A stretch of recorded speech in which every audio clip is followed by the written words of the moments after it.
నమస్తే, welcome to Leo. పూర్తి ప్రక్షాళన మొదలైందా? ఏదైతే టీడీపీకి సంబంధించిన కార్యకర్త పొంగనూరులో జరిగినటువంటి ఒక హత్య ఏదైతే ఉందో దీంతో కంప్లీట్ ప్రక్షాళన మొదలైందనే చెప్పుకోవాలా. నార్మల్గా బాబు గారు వచ్చిన తర్వాత ఐఏఎస్ ఆఫీసర్లు కావచ్చు, ఐపీఎస్ ఆఫీసర్లు కావచ్చు, ఇలాంటి మచ్చ తెచ్చుకున్న వాళ్ళతో ఎలాగా అని అనుకున్నటువంటి సందర్భంలో పై స్థాయిలో ప్రక్షాళన మొదలు పెడుతూ ఎక్కడైతే తెలంగాణ నుంచి కూడా డిప్యుటేషన్ మీద వస్తూ ఉన్నారు కొంతమంది. అయితే అది కాదు ప్రక్షాళన అంటూ రామకృష్ణ మర్డర్ జరిగిన తర్వాత కంప్లీట్గా ఎన్ని బదిలీలు జరిగాయి, ఎందుకు జరిగాయి, అసలుకి ఏం జరగబోతుంది అనే దానిపై మనతో పాటు పొలిటికల్ అనలిస్ట్ శ్రీలీల గారు ఉన్నారు. వారిని అడిగి తెలుసుకుందాం. నమస్తే. నమస్తే. మనం చూసుకుంటే పొంగనూరులో జరిగినటువంటి ఒక ఏదైతే రామకృష్ణ హత్య జరిగిందో గత 4 నుంచి వారం రోజుల ముందే సెల్ఫీ వీడియో రిలీజ్ చేయడం, కంప్లైంట్కి కూడా వెళ్ళి ఇవ్వడం, ఇవన్నీ చూస్తూ వస్తున్నాం. కానీ ఎటువంటి యాక్షన్ తీసుకోకుండా మనకి అక్కడ ఉన్న సిఐ కావచ్చు, మిగతా పోలీస్ అధికారులు కావచ్చు నిర్లక్ష్యం వహించడంతో ఒక నిండు ప్రాణం పోయింది. అదిగాక రాజకీయ కక్షలతోని గతంలోనే వైసీపీకి సంబంధించి జగన్తో ఎంతో సన్నిహితంగా తనతో ఉన్న ఫోటోలు కూడా మనం చూస్తూ వస్తున్నాం. ఎవరైతే వ్యక్తి హత్య చేశాడో ఇవన్నీ జరిగిన తర్వాత నిజంగా పొంగనూరులో జరిగినటువంటి అంటే గతంలో ఎన్నో మర్డర్లు జరిగాయి, మనం చూసాం చాలాసార్లు. అప్పుడు ఏదైతే ఎలక్షన్స్ టైంలో కంప్లీట్గా కిడ్నాప్ చేసినటువంటి పరిస్థితులు ఇవన్నీ చూస్తూ వస్తున్నాం. మొత్తానికి ఈ ప్రక్షాళన ఎలా చూడాలి? ఓన్లీ పొంగనూరుకే పరిమితం చేయాలా? రాష్ట్ర వ్యాప్తంగా అన్ని చోట్ల జరగాల అంటే ఏం చెప్తారు? రాష్ట్ర వ్యాప్తంగా అన్ని చోట్ల జరగాలనే దానికంటే పొంగనూరులో అసలు ఎందుకు అక్కడి నుంచే స్టార్ట్ చేశారంటే, ఇక్కడ ఒక విషాద ఘటన అన్నట్లుగా ఇప్పుడు అతను చనిపోవటం ఒక ఎత్తు అయితే, ఇంతకు ముందు పార్టీ బాబుగారు అక్రమ అరెస్ట్ అయిన టైంలో శ్రీకాకుళం నుంచి కొంతమంది ఒక 5-6 సైకిల్ యాత్రగా బాబుగారి నియోజకవర్గం వరకు పెట్టుకొని వచ్చారు కార్యక్రమాన్ని. కానీ రాష్ట్రంలో ఎక్కడా కూడా వాళ్ళకి ఎటువంటి ఇబ్బంది కూడా లేదు. కానీ పొంగనూరు వచ్చేటప్పటికి వాళ్ళని ఎంత ఘోరంగా అవమానించారు. పార్టీ జెండాలను కాళ్ళతో తొక్కటం, చొక్కాలు టీషర్ట్ ఇది కలర్ ఎల్లో కలర్లో ఉంది అన్నా కూడా ఏంట్రా ఇక్కడ టీడీపీ కలర్ కనిపించడానికి వీల్లేదు అని ఒక అచ్చోసిన ఆంబోతులాగా ప్రవర్తించాడు ఒక వ్యక్తి. మరి ఇప్పుడు ఎక్కడున్నాడో మరి అతన్ని కూడా ఒక పట్టు పట్టాలి పోలీసులందరూ కూడా అని చెప్పి ప్రజలందరూ కూడా ఎదురు చూస్తున్నారు. ఆఖరికి వాళ్ళ షర్ట్లు కూడా విప్పిచ్చేసి అవి బ్యాగ్లో పెట్టించుకొని మరి పంపించడం జరిగింది. మీరు ఇప్పుడు ఈ మాట అంటుంటే నాకు ఇంకొకటి కూడా గుర్తొస్తుంది. పొంగనూరు అల్లల దగ్గర ఏదైతే రాళ్ల దాడి జరిగిందో చంద్రబాబు నాయుడు గారి పైన, రాళ్ల దాడితో దాదాపు అక్కడ ఉన్నటువంటి సెక్యూరిటీ కూడా వాళ్ళు ఏదైతే బాంబు స్క్వాడ్కి సంబంధించినటువంటి అవన్నీ సెక్యూరిటీ ఇవ్వడం, అంగడి అల్లండు. సో ఇక్కడ ఇంత జరిగిన తర్వాత ఎంతోమంది పోలీసులకు సంబంధించి కూడా కొంతమంది దీంట్లో పాల్గొన్నారన్న సంగతి తెలిసింది. పోలీసులు కూడా రాళ్ళు ఇస్తారన్న సంగతి మనకు తర్వాత తెలిసింది. సో ఇదంతా అయిపోయిన తర్వాత మళ్ళీ నారా చంద్రబాబు నాయుడు గారి పైన హత్యాయత్నం కేసు. సో పొంగనూరు అనేది పూర్తిగా శాంతి భద్రతలు లేకుండా వైసీపీ హస్తాలలో ఉందన్న సంగతి అప్పటికే అర్థమైంది. సో మీరు అన్నట్టుగా పొంగనూరులో ప్రక్షాళన ఎందుకు మొదలైందంటే ఇందుకని చెప్పి అనుకోవచ్చా? ఖచ్చితంగా. ఇప్పుడు వీళ్ళు అక్కడ ఫస్ట్ పార్టీ జెండా కట్టింది ఈ చనిపోయిన రామకృష్ణ అనే వ్యక్తి ఎవరైతే హత్యకు గురయ్యాడో అతను ఫస్ట్ పార్టీ జెండా అక్కడ అంత ధైర్యంగా కట్టాడు. అలాగే కూటమి ప్రభుత్వం అధికారంలోకి వచ్చాక కేక్ కటింగ్ ఆ రోజు కూడా వాళ్ళు ఎవరిని చూసుకోనండి స్కూటర్ తోటి వచ్చి ఆ కేకును గుద్దిచ్చి అక్కడ ఎవరైతే వాళ్ళ భార్య ఉందో రామకృష్ణ వాళ్ళ భార్య ఆవిడ కాళ్ళ మీదుగా స్కూటీని పోనించడం, ఆవిడకి కాళ్ళు కూడా విరిగిన పరిస్థితి. మరి అప్పటి నుంచి ఎన్నో వాళ్ళ మీద దాడులు జరుగుతూనే ఉన్నాయి. అయినా కూడా అక్కడ ఉన్న ఎవరైతే పోలీసులు ఉన్నారో వాళ్ళు ఎందుకు పట్టించుకోలేదనేది ఇప్పుడు ప్రతి ఒక్కరి ప్రశ్న అదే. ఎందుకంటే ఒక నిండు ప్రాణాన్ని బలిగొనే వరకు వచ్చింది అంటే యాక్చువల్లీ వాళ్ళు చంపేతే ఉంది, ఎవరినైతే చంపేయాలనుకున్నారో వీళ్ళ కొడుకుని, కానీ అతను తప్పించుకోవటం, ఇతను రావటం, ఇతను చంపేశారు. ఇది ఇక్కడి నుంచే ప్రక్షాళన. ఈరోజు మనం చూసుకుంటే 264 మంది పోలీసులు ఒకేసారి ఒక జిల్లా నుంచి బదిలీ చేయటం అనేది ఫస్ట్ టైం. మనం మొన్న చూసుకున్నాము, జగన్మోహన్ రెడ్డి బట్టలు ఊడదీస్తాను సమాజం ముందు నిలబెడతానన్నప్పుడు ఫస్ట్ టైం పోలీసులు ఒక ప్రెస్ మీట్ పెట్టారు. ఫస్ట్ టైం బయటకు వచ్చి ఎప్పుడు ఇది కూడా ఫస్ట్ టైం ఇప్పుడు జరుగుతుంది. ఒక ప్రక్షాళన అనేది ఎక్కడి నుంచి స్టార్ట్ అవ్వాలి అంటే ఎక్కడ అన్యాయం మరీ అసలు వీళ్ళు అద్దు ఆపు లేకుండా విర్రవీగుతున్నారు, అచ్చోసిన ఆంబోతుల్లా ప్రవర్తిస్తున్నారు, మానవ మృగాల్లా ఉంటున్నారు, మానవత్వంతో ఉన్న వాళ్ళ మీద వీళ్ళు విరుచుకు పడుతున్నారంటే ఈ రోజున ఇతని హత్య అనేది ప్రతి ఒక్కరిని కూడా కలిచివేసింది. పాపం వాళ్ళ అబ్బాయి ఏడుస్తూ మాట్లాడుతుంటే పార్టీకి అండగా నిలబడటమే మేము చేసిన తప్ప అని చెప్పేసి వాళ్ళు మాట్లాడుతుంటే ఎవరు పోలీసులు మమ్మల్ని పట్టించుకోలేదు అనేది అక్కడ ప్రథమంగా కనిపిస్తుంది ప్రతి ఒక్కరికి. మరి దాని గురించి ఈరోజు మాట్లాడుకోవాలంటే ఈ 264 మంది కానిస్టేబుల్స్ని ఎందుకు బదిలీ చేస్తున్నారు అంటే ఖచ్చితంగా వైఎస్ఆర్సీపీ వాసనలు పట్టుకొని ఉన్నాయి. గతంలో మనం చూసుకుంటే బాబు గారు మీటింగులన్నీ కూడా పవన్ కళ్యాణ్ గారు, మోడీ గారు చిలకలూరుపేట వచ్చినప్పుడు అండి పోలీసులు పట్టించుకున్నారా? నేను ఆ సభలో ఉన్నాను, సాక్షాత్తు చూసాము. పవన్ కళ్యాణ్ గారు మైకు మాట్లాడేటప్పుడు ఆగిపోయినప్పుడు కరెక్ట్గా మైక్ సెట్ దగ్గరే మేము నిలబడి ఉన్నాం. ఒక్కసారిగా నెట్టుకోవటం, కానిస్టేబుల్స్ కానీ ఎవరు కూడా అసలు వాళ్ళు అసలు ఎవరు రియాక్ట్ అవ్వట్లేదు, అలా చూస్తుండిపోయారు. ఇంకా జనం అందరూ తోసుకొని వచ్చినా కూడా వాళ్ళు ఎందుకు పట్టించుకోవట్లేదు?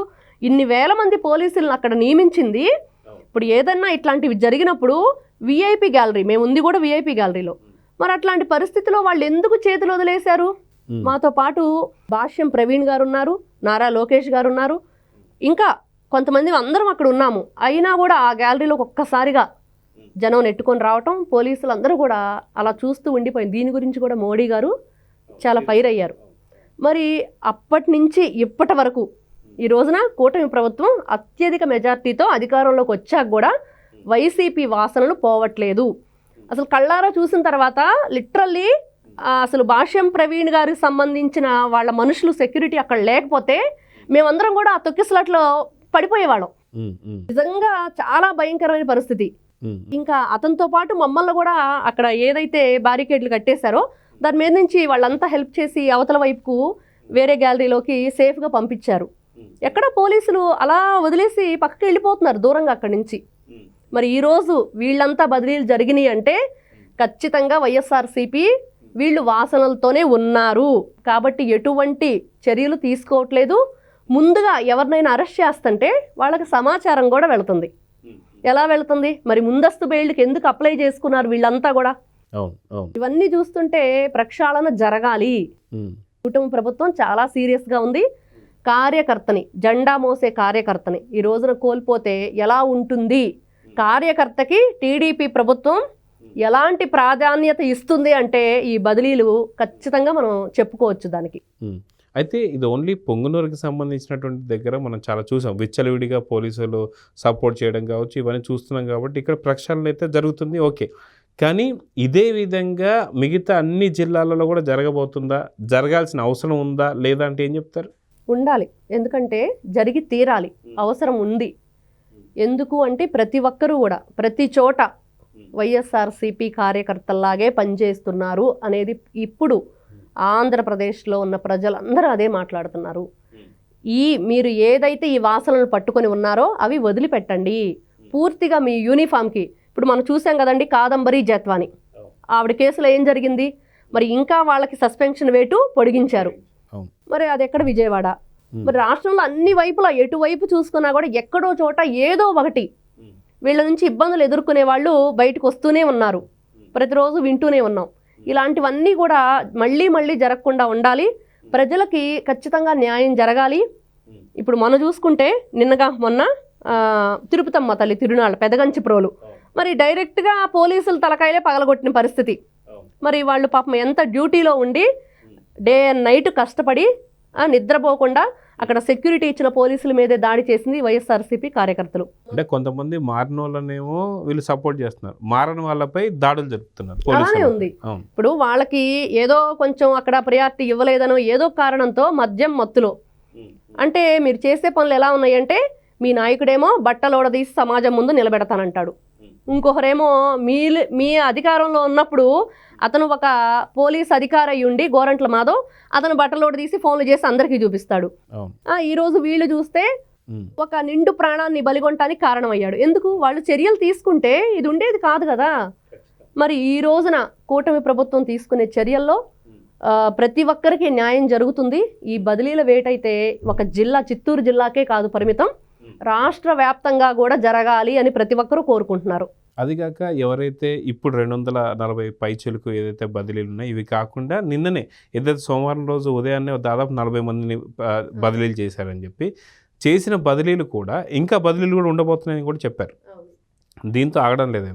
చేసిన బదిలీలు కూడా దాదాపు 60 నుంచి 70 కిలోమీటర్లు 80 కిలోమీటర్లు అవతలే పడిందని చెప్తున్నా. ఎందుకంటే ఒక స్టేషన్కి ఇంకో స్టేషన్కి ఒకరు బదిలీ చేసినా సరే సేమ్ ఇదే జరుగుతుంటాయి కాబట్టి. సో ఇలాగా బదిలీలు జరగడం కూడా చాలా ఫస్ట్ టైం అని చెప్పేసి అంటున్నారు. సో దీన్ని ఎలా చూడాలి? మనం చూసాము ఎవరో ఒక వైఫ్ అండ్ హస్బెండ్ గొడవలో అవినాష్ రెడ్డి మధ్యలో అతను వెళ్ళాడు అని. మరి అది పోలీస్ స్టేషన్ వరకు వెళ్ళినప్పుడు పోలీసులు ఇన్వాల్వ్ అవ్వాలి. దానికి సంబంధించిన కౌన్సిలింగ్ కానీ వాళ్ళిద్దరి మధ్య ఏదైనా సఖ్యత ఏర్పడటానికి వాళ్ళు చూడాలి చట్టపరంగా. కానీ ఇతనికేం సంబంధం? ఎవరిని అతను బెదిరించడానికి వెళ్ళాడు? పోలీసుల చేత వాళ్ళని బెదిరించి ఇప్పుడు వాళ్ళని సఖ్యత చేకూర్చాలి అని అనుకున్నప్పుడు వేరే ఉంటుంది. కానీ నువ్వు బెదిరింపు చర్యలకు పాల్పడ్డప్పుడు నీకు ఎవరు హెల్ప్ చేశారు పోలీస్ స్టేషన్ నుంచి? మరి వీళ్ళందరినీ కూడా ఈ రోజున ప్రక్షాళన చేయాలి కదా. ఒక జిల్లా కాదు, లేకపోతే రాష్ట్రం అంతటా ఎటు చూసుకున్న మండలాల్లో గ్రామాల్లో ప్రతి ఒక్కరికి ఏదో విధంగా ఇప్పుడు వైఎస్ఆర్సీపీ అధికారంలో ఉన్నప్పుడు కొంతమంది మా భూమిని లాక్కున్నారు అని వెళ్ళి కూడా కంప్లైంట్ చేయడం జరిగింది. మరి అప్పుడు కూడా ఎవరు కూడా పట్టించుకున్న పరిస్థితి లేదు. ఎక్కడి వరకు ఎందుకండి, ఇప్పుడు పెద్దిరెడ్డి రామచంద్రారెడ్డి భూముల విషయంలో, సజ్జల రామకృష్ణారెడ్డి భూముల విషయంలో వీళ్ళు అనధికారికంగా ఏదైతే భూముల్ని కొల్లగొట్టారో అసలు అక్కడ సర్వేర్లే భయపడి అసలు ఏ సర్వే కూడా చేయకుండా అది ప్రభుత్వ భూమి కాదు అని రాసిచ్చిన పరిస్థితి. లిటరల్లీ ఈనాడు పేపర్లో మనం చూసుకుంటే ఎందుకు అంత భయం? ఎందుకు? వాళ్ళ రౌడీయిజమా, వాళ్ళ రాక్షసత్వమా? పోలీసులు అంటే పోలీసులు వీళ్ళకి అనుకూలంగా లేక, చట్టాలకు వీళ్ళకి అనుకూలంగా లేక, మరి ఇన్ని విధాలుగా ఆలోచించుకుంటే ఈరోజు ప్రతి ఒక్కరూ కూడా బాధితులందరూ కుటుంబ ప్రభుత్వం దగ్గరకు వెళ్ళి ఆధారాలతో సహా వాళ్ళకి సమర్పిస్తే ఈ రోజున ఈ బదిలీల వేట అనేది స్టార్ట్ అయింది. ఇది ఇంతటితో ఆగేది కాదు, కొనసాగిద్ది. ప్రక్షాళన జరగాలి, ప్రజలకి ఉపయోగకరంగా ఉండాలి. సో చూద్దామండి, ఖచ్చితంగా ఏదైతే పొంగనూరులో జరిగినటువంటి ఈ బదిలీలు పూర్తి రాష్ట్ర వ్యాప్తంగా జరగాలని చెప్పేసి, ప్రతి ఒక్కరికి న్యాయం జరగాలని చెప్పేసి, ఇప్పటికీ ఇంకా వైసీపీ వాసన ఉన్నటువంటి ఒక అధికారుని పూర్తిగా వాళ్ళపై వేటు పడాలని అయితే కోరుకుందాం. నమస్తే. నమస్తే. Please subscribe to Leo news for more videos.